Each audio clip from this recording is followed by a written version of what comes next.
Welcome to Sukesh economy classes. 2025 December 12వ తారీఖు నాడు కేంద్ర క్యాబినెట్ దేశవ్యాప్తంగా అమలవుతున్న చట్టబద్ధత కలిగిన ఏకైక ఉపాధి హామీ పథకమైన ఎంజీ నరేగా స్కీమ్ యొక్క పేరును మార్చడం జరిగింది. 2009 అక్టోబర్ 2 నుండి 2025 డిసెంబర్ 12 వరకు కూడా ఉపాధి హామీ పథకం యొక్క పేరు Mahatma Gandhi national rural employment guarantee స్కీమ్గా అమలవడం జరిగింది. మరి 2025 డిసెంబర్ 12వ తారీఖు నాడు కేంద్ర క్యాబినెట్లో మహాత్మా గాంధీ జాతీయ గ్రామీణ ఉపాధి హామీ పథకాన్ని కాస్త పూజ్య బాపు రోజ్గార్ యోజన గ్రామీణ వేతన ఉపాధి హామీ పథకంగా పేరు మార్చడం జరిగింది. మరి ఈ పూజ్య బాపు గ్రామీణ ఉపాధి పథకము దేశవ్యాప్తంగా ఏకైక ఉపాధి హామీ పథకము. అసలు భారతదేశంలో గ్రామీణ వేతన ఉపాధి పథకాలు ఎన్నున్నాయి? ప్రస్తుతం ఇప్పుడు పేరు మార్చిన పూజ్య బాపు గ్రామీణ రోజ్గార్ యోజన పథకము గతంలో ఎక్కడ ప్రారంభమైంది? గ్రామీణ వేతన ఉపాధి పథకము అనేక గ్రామీణ వేతన ఉపాధి పథకాల కలయిక నరేగాగా ఎలా రూపొందింది? ఆ నరేగా కాస్త ఎంజీ నరేగా ఎప్పుడైంది?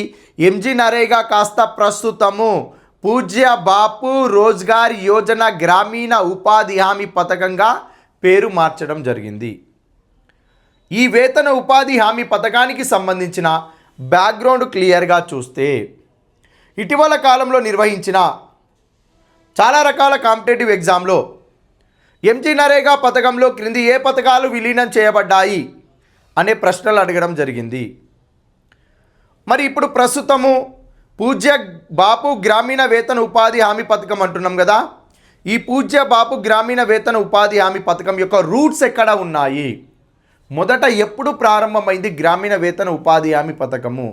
దానికి సంబంధించిన బ్యాక్గ్రౌండ్ ఒకసారి క్లియర్గా చూస్తే భారతదేశంలో 1973-74లో ఎన్ఎస్ఎస్ఓ వారు లెక్కించిన మొదటి పేదరిక లెక్కింపు గణాంకాల ప్రకారము భారతదేశంలోని పేదరికము 54% పైగా భారతదేశంలో పేదరికం నమోదైంది.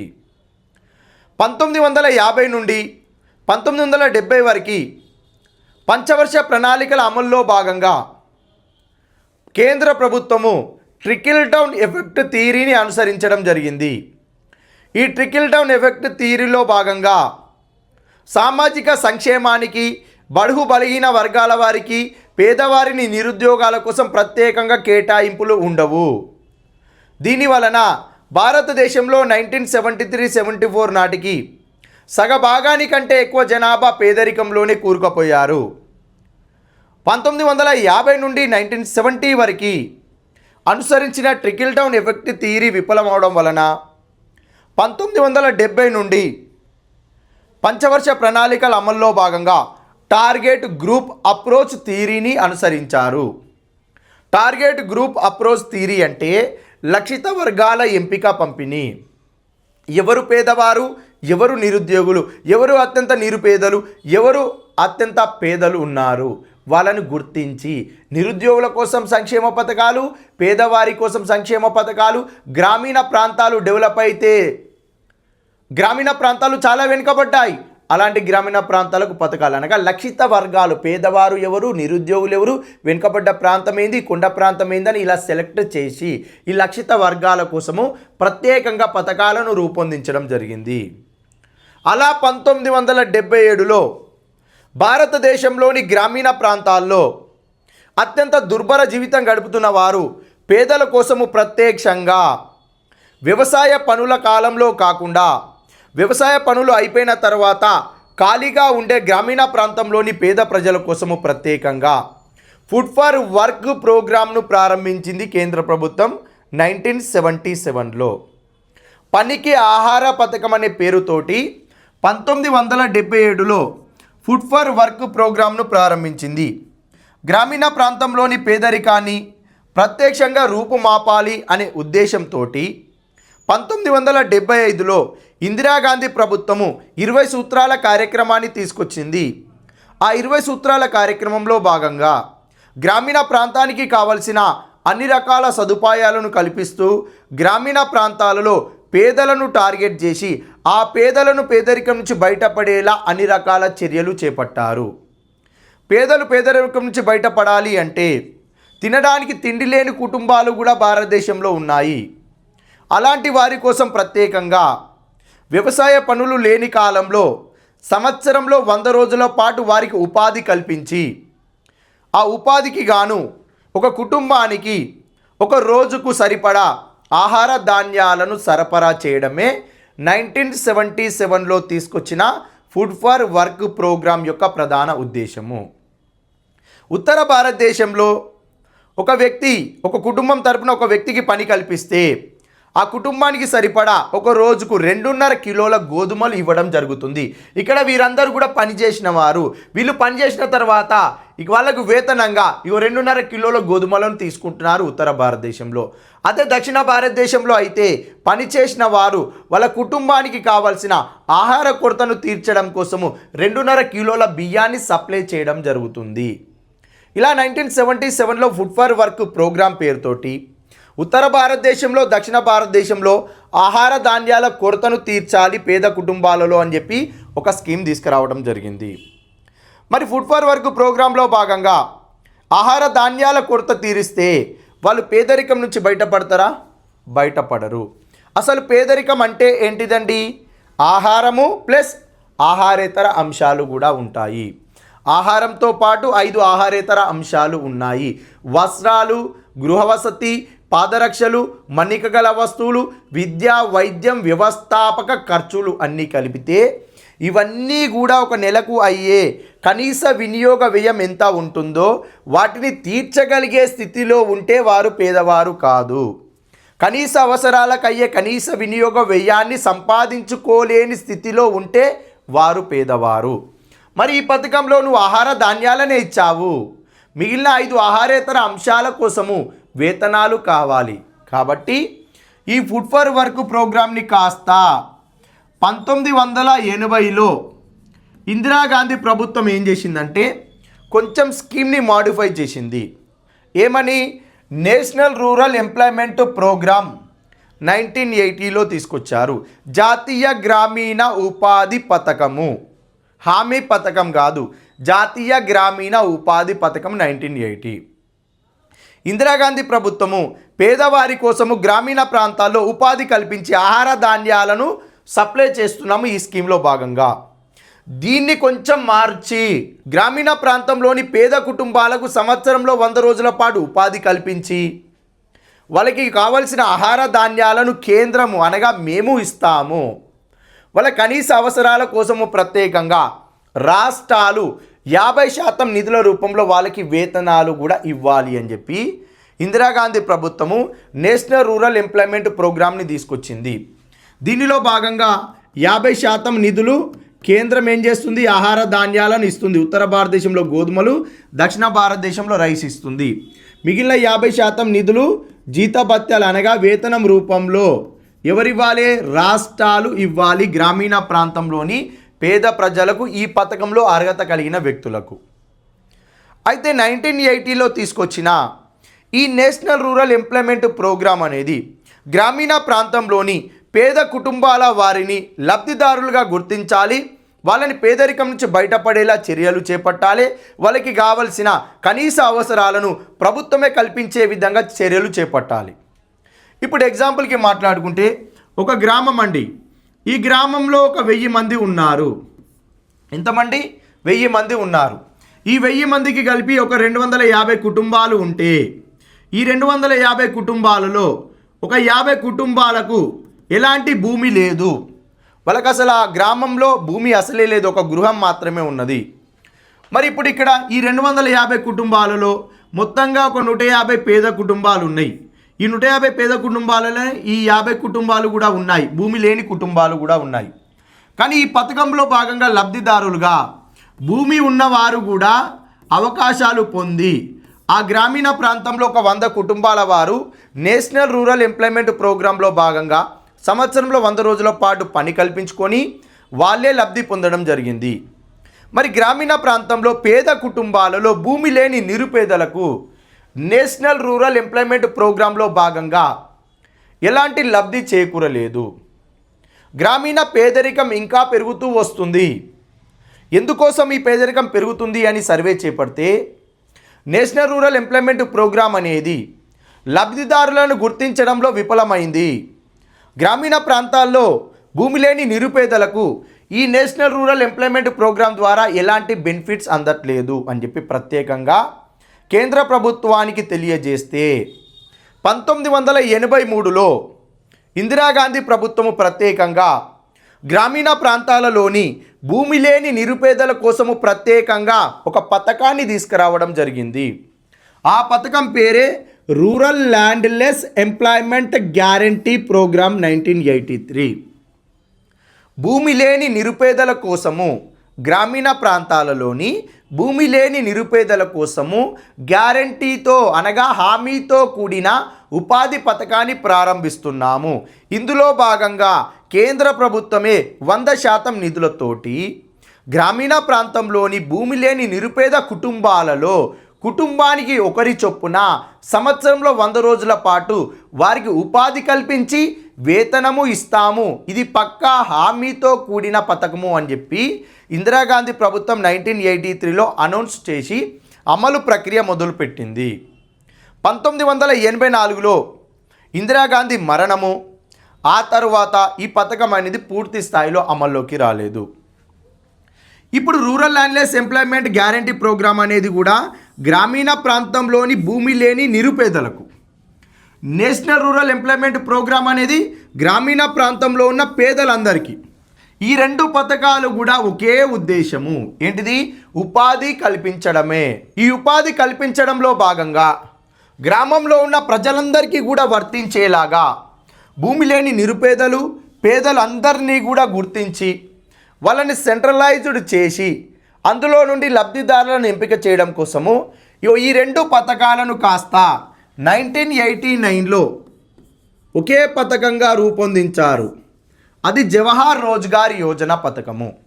గ్రామీణ ప్రాంతాలలోని వేతన ఉపాధి పథకాలైన national rural employment programme, rural landless employment guarantee programme, ఈ రెండు పథకాలను కలిపి 1989లో జవహర్ రోజ్గార్ యోజన పథకంగా రూపొందించి గ్రామీణ ప్రాంతాలలోని 440 పేద కుటుంబాలను గుర్తిస్తారు.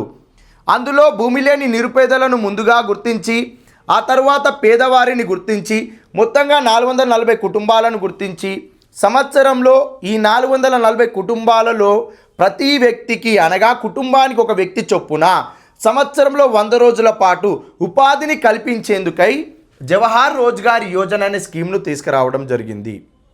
ఈ జవహర్ రోజ్గార్ యోజన అనే స్కీమ్లో భాగంగా కేంద్ర ప్రభుత్వం 80% నిధులు ఇస్తే రాష్ట్ర ప్రభుత్వం 20% నిధులు భరించాల్సి ఉండేది. తర్వాత ఈ జవహర్ రోజ్గార్ యోజన స్కీమ్ని 1999లో జవహర్ గ్రామ్ సమృద్ధి యోజనగా పేరు మార్చారు.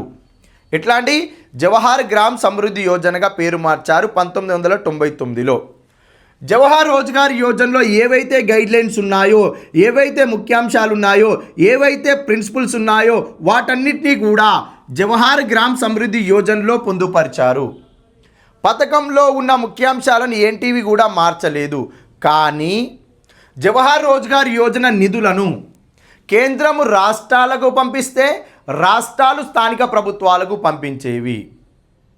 కానీ జవహర్ గ్రామ్ సమృద్ధి యోజన పథకంలో భాగంగా గ్రామీణ వేతన ఉపాధి పథకం అమలయ్యేటప్పుడు ఈ పథకానికి సంబంధించిన నిధులు అంటే ఇప్పుడు ఈ పథకం ఇలా కలిసింది, ఇవి రెండు ఇందులో కలిసినాయి, ఈ పథకం ఇలా కలిసింది అంటే ఇక ఈ పథకాలకు సంబంధించిన అన్ని అమలు ఇందులోనే జరుగుతున్నాయి అని అర్థం. ఈ పథకం యొక్క అమలు ప్రక్రియ గ్రామంలో జరుగుతున్నప్పుడు కేంద్ర ప్రభుత్వం యొక్క నిధులు రాష్ట్రాలకు బదిలీ చేయకుండా డైరెక్టుగా స్థానిక ప్రభుత్వాలకే ఏ గ్రామం ఉంటే ఆ గ్రామానికే పంపించడం జరుగుతుంది. కేంద్రం నుండి ఆ గ్రామంలోని గ్రామ పంచాయతీకే నిధులు పంపించి ఆ గ్రామ పంచాయతీ ద్వారా లబ్ధిదారులకు వేతనాలు ఇవ్వడం జరుగుతుంది. ఇలా కొంచెం మార్పు చేశారు. జవహర్ రోజ్గార్ యోజన స్కీమ్ను కాస్త జవహర్ గ్రామ్ సమృద్ధి యోజనగా. మరి ఇందులో నిధుల పంపకాలు ఏం చేశారు అంటే 80:20 ఉన్న నిధుల పంపకాలను కాస్త 75 1:25గా మార్చారు. కేంద్రము 75, స్టేట్స్ 25% భరిస్తాయి నిధులను. ఓకే, మనకి 1992లో పివి నరసింహారావు ప్రభుత్వం ఉన్నప్పుడు ఎంప్లాయ్మెంట్ అష్యూరెన్స్ స్కీమ్ అని ఒక స్కీమ్ని తీసుకొచ్చిరండి.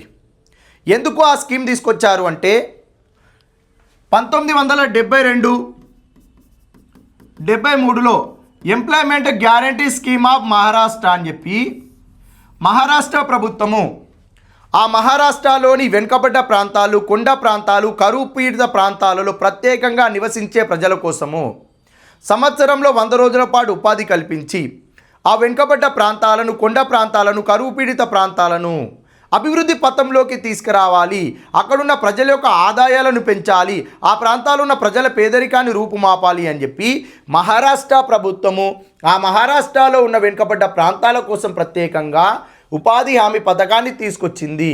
ఇందులో భాగంగా సంవత్సరంలో 100 రోజుల పాటు ఉపాధి కల్పించి ఆ మహారాష్ట్ర ప్రభుత్వమే వాళ్ళకి వేతనం అందజేసింది. ఈ employment guarantee scheme of Maharashtra పథకం అనేది చాలా అద్భుతంగా అమలవడం జరిగింది. ఇలా అద్భుతంగా అమలైన employment guarantee scheme of Maharashtra పథకాన్ని కేంద్ర ప్రభుత్వము పైలట్ ప్రాజెక్టుగా తీసుకొని దేశవ్యాప్తంగా ఉన్న వెనుకబడ్డ ప్రాంతాలను, కరువు పీడిత ప్రాంతాలను, కొండ ప్రాంతాలను గుర్తించి వెనుకబడ్డ ప్రాంతాల్లో, కొండ ప్రాంతాల్లో, కరువు పీడిత ప్రాంతాల్లోని ప్రజలకు ప్రత్యేకంగా సంవత్సరంలో 100 రోజుల పాటు ఉపాధి కల్పించాలని చెప్పి 1992-93లో ప్రత్యేకంగా 1992-93లో ఎంప్లాయ్మెంట్ అష్యూరెన్స్ స్కీమ్ను తీసుకురావడం జరిగింది. ఓకేనా, రైట్. ఇప్పుడు ఇక్కడనేమో గ్రామీణ ప్రాంతంలోని పేద ప్రజలు అంటున్నాము. ఎప్పుడొచ్చింది ఇది? 1919లో జవహర్ గ్రామ్ సమృద్ధి యోజన. గ్రామీణ ప్రాంతంలోని పేద ప్రజలకు సంవత్సరంలో 100 రోజుల పాటు ఉపాధి. 1992-93లో వచ్చిన ఎంప్లాయ్మెంట్ అష్యూరెన్స్ స్కీమ్ ఏమో వెనుకబడ్డ ప్రాంతాలు, కొండ ప్రాంతాలు, కరువు పీడిత ప్రాంతాలు. భారతదేశంలోని గ్రామీణ ప్రాంతాలు, భారతదేశంలోని వెనుకబడిన ప్రాంతాలు, కంప్లీట్గా భారతదేశ భూభాగమే కదా అన్ని కలిపితే. ఎస్, అందుకోసము ఎంప్లాయ్మెంట్ అష్యూరెన్స్ స్కీమ్ని, జవహర్ గ్రామ్ సమృద్ధి యోజన ఈ 2 పథకాలను కలిపి సంపూర్ణ గ్రామీణ రోజ్గార్ యోజనగా 2001లో పేరు మార్చి 2 పథకాలను ఒకే పథకం కిందికి తీసుకొచ్చారు. సంపూర్ణ గ్రామీణ రోజ్గార్ యోజన పథకంలో భాగంగా భారతదేశంలోని గ్రామీణ ప్రాంతాల్లోని పేద ప్రజలకు, భారతదేశంలోని వెనుకబడ్డ ప్రాంతాలలో, భారతదేశంలోని కరువు పీడిత ప్రాంతాలలో, కొండ ప్రాంతాలలో నివసించే జనాభా అందరికీ కూడా సంవత్సరంలో 100 రోజుల పాటు ఉపాధి కల్పించడమే సంపూర్ణ గ్రామీణ రోజ్గార్ యోజన పథకం యొక్క ముఖ్య ఉద్దేశము. ఈ పథకంలోని లబ్ధిదారులందరినీ కూడా ఒకే పథకంలో భాగంగా లబ్ధి చేకూర్చేలా 2001లో సంపూర్ణ గ్రామీణ రోజ్గార్ యోజన పథకంగా పేరు మార్చి ఒకే గ్రామీణ వేతన ఉపాధి పథకం ఉండాలని చెప్పి అమల్లోకి తీసుకొచ్చారు. ఇవన్నీ కూడా గ్రామీణ వేతన ఉపాధి పథకాలు. ఒక్కొక్క పథకం ఒక్కొక్క దాంట్లో విలీనమవుతూ వచ్చింది. ఓకేనా, రైట్. మరి ఇప్పుడు 2001లో SGRY వచ్చిందన్నాము. 2004లో ఫుడ్ ఫర్ వర్క్ ప్రోగ్రామ్ని కాస్త అటల్ బిహారీ వాజ్పేయి ప్రభుత్వము, బీజేపీ గవర్నమెంట్ 2004లో ఏం చేశారు అంటే 1977లో జనతా ప్రభుత్వం తీసుకొచ్చిన స్కీమ్ ఇది. ఆ జనతా ప్రభుత్వం తీసుకొచ్చిన ఫుడ్ ఫర్ వర్క్ ప్రోగ్రాం యొక్క మూలాలను మళ్ళీ గుర్తు చేయడం కోసము దేశంలోని వెనుకబడ్డ గ్రామీణ ప్రాంతాలు 150 జిల్లాలను గుర్తించి ఆ 150 జిల్లాలలో ప్రత్యేకంగా సంవత్సరంలో 100 రోజుల పాటు ఉపాధి కల్పించి ఆ 150 జిల్లాలు వెనుకబడ్డ ప్రాంతాలు, ఆ వెనుకబడ్డ ప్రాంతాలను డెవలప్ చేయడం కోసము నేషనల్ ఫుడ్ ఫర్ వర్క్ ప్రోగ్రామ్గా ఫుడ్ ఫర్ వర్క్ ప్రోగ్రామ్ పేరును నేషనల్ ఫుడ్ ఫర్ వర్క్ ప్రోగ్రామ్గా మార్చి సంవత్సరంలో 100 రోజుల పాటు వెనుకబడిన 150 జిల్లాల్లో అమలు చేశారు. ఇది వెనుకబడిన జిల్లాలు. ఇక్కడనేమో SGRYలో కూడా వెనుకబడిన జిల్లాలు ఉన్నాయి, కొండ ప్రాంతాలు ఉన్నాయి, అభివృద్ధి చెందని ప్రాంతాలు ఉన్నాయి, గ్రామీణ ప్రాంతాలు ఉన్నాయి. అసలు ఎన్నో పథకాలు తీసుకొచ్చారు. గ్రామీణ వేతన ఉపాధి హామీ పథకాలని, గ్రామీణ వేతన పథకాలని. ఏ పథకమైనా కొద్ది రోజుల పాటు అమలవుతుంది, తర్వాత అది ఆగిపోతుంది. ఇలా ప్రభుత్వాలు వేతన ఉపాధి పథకాలు తీసుకొస్తున్నారు, పూర్తి స్థాయిలో అమలు చేయడం లేదు. దీనికోసం ప్రత్యేకంగా 2005లో యూపీఏ ప్రభుత్వం అనగా కాంగ్రెస్ అలయన్స్ ప్రభుత్వము దేశంలో ఉపాధి హామీ పథకానికి చట్టబద్ధత కల్పిస్తే గ్రామీణ ప్రాంతాలలోని అన్స్కిల్డ్ లేబర్స్కి పేద కుటుంబాలలో ఉద్యమిత్వ లక్షణాలు లేని వ్యక్తులకు ప్రత్యేకంగా ప్రభుత్వము మేమున్నాము మీకు ఉపాధి కల్పించడానికి అనే భరోసాతోటి ఒక ఉపాధి హామీ పథకానికి చట్టబద్ధత కల్పిస్తే గ్రామీణ ప్రాంతాల్లోని పేద కుటుంబాలందరికీ కూడా న్యాయం చేకూర్చే అవకాశం ఉంటుందని చెప్పి 2005 సెప్టెంబర్లో నేషనల్ ఫుడ్ ఫర్ వర్క్ ప్రోగ్రామ్ని అదేవిధంగా SGRYని ఈ రెండు పథకాలను కాస్త నేషనల్ రూరల్ ఎంప్లాయ్మెంట్ గ్యారంటీ యాక్ట్గా రూపొందించి national food for work program SGRY సంపూర్ణ గ్రామీణ రోజ్గార్ యోజన ఈ రెండు పథకాల యొక్క ఉద్దేశాలను పార్లమెంటులో ఒక చట్టం రూపంలోకి తీసుకురావాలని నేషనల్ రూరల్ ఎంప్లాయ్మెంట్ గ్యారంటీ యాక్ట్గా పార్లమెంటులో 2005లో సెప్టెంబర్లో చట్టబద్ధత కల్పించి 2006 ఫిబ్రవరి 2 నాడు national rural employment guarantee scheme దేశంలో చట్టబద్ధత కల్పించిన ఏకైక ఉపాధి హామీ పథకం ఇది. ఈ 2006 ఫిబ్రవరి 2 నాడు national rural employment guarantee scheme పేరుతోటి భారతదేశంలోని ఆంధ్రప్రదేశ్ రాష్ట్రం అనంతపురం జిల్లా నార్పల మండలం బండ్లపల్లి అనే గ్రామ పంచాయతీ వేదికగా ఆనాటి ప్రధానమంత్రి అయిన మన్మోహన్ సింగ్, ఆనాటి కాంగ్రెస్ వర్కింగ్ కమిటీ ప్రెసిడెంట్ అయిన సోనియా గాంధీ గారు, ఆనాటి ఆంధ్రప్రదేశ్ ముఖ్యమంత్రి అయిన వైఎస్ రాజశేఖర రెడ్డి, ఆనాటి ఆంధ్రప్రదేశ్ రాష్ట్రం అనంతపురం జిల్లా నార్పల మండలం బండ్లపల్లి గ్రామ పంచాయతీ సర్పంచ్ అయిన రామ్రెడ్డి చేతుల మీదుగా ఈ పథకాన్ని ప్రారంభించడం జరిగింది. దేశంలో చట్టబద్ధత కలిగిన ఏకైక ఉపాధి హామీ పథకము ఆంధ్రప్రదేశ్ రాష్ట్రంలోనే మొదటిసారిగా అమలు చేశారు. 2006-7 ఫైనాన్షియల్ ఇయర్లో 200 జిల్లాల్లో, 2007-2008 ఆర్థిక సంవత్సరానికి గాను 130 జిల్లాలు, 2008-2009లో ప్రత్యేకంగా 250 జిల్లాలు, 2009 నాటికి దేశవ్యాప్తంగా 650కి పైగా జిల్లాల్లో అమలు చేశారు. ప్రస్తుతం దేశంలో 750కి పైగా జిల్లాల్లో ఈ పథకాన్ని అమలు చేస్తున్నారు. మరి 2006లో NREGA national rural employment guarantee act 2006లో NREGA national rural employment guarantee స్కీమ్ని, 2009లో Mahatma Gandhi national rural employment guarantee scheme పేరుతోటి 2009 అక్టోబర్ 2 నాడు మహాత్మా గాంధీ టైటిల్ ఇచ్చి మహాత్మా గాంధీ పేరు మీదుగా మహాత్మా గాంధీ జాతీయ గ్రామీణ ఉపాధి హామీ పథకంగా అమల్లోకి తీసుకొచ్చారు. మరి 2009 అక్టోబర్ 2 నుండి 2025 డిసెంబర్ 12వ తారీఖు వరకు కూడా దేశంలోని ఉపాధి హామీ పథకము మహాత్మా గాంధీ జాతీయ గ్రామీణ ఉపాధి హామీ పథకంగా అమలైంది. మరి 2025 డిసెంబర్ 12 తర్వాత దేశంలో ఉపాధి హామీ పథకం కాస్త ఏ పేరుతోటి అమల్లోకి రానుంది అంటే పూజ్య బాపు రోజ్గార్ యోజన గ్రామీణ ఉపాధి హామీ పథకంగా అమలు కానుంది. పూజ్య బాపు రోజ్గార్ యోజన గ్రామీణ ఉపాధి హామీ పథకంగా అమల్లోకి రానున్నది. ఇది గుర్తుపెట్టుకోవాలి. దేశంలో చట్టబద్ధత కలిగిన ఏకైక ఉపాధి హామీ పథకము. ఈ పథకంలో భాగంగా కేంద్ర ప్రభుత్వం 90% నిధులు, రాష్ట్ర ప్రభుత్వాలు 10% నిధులు భరించడం జరుగుతుంది.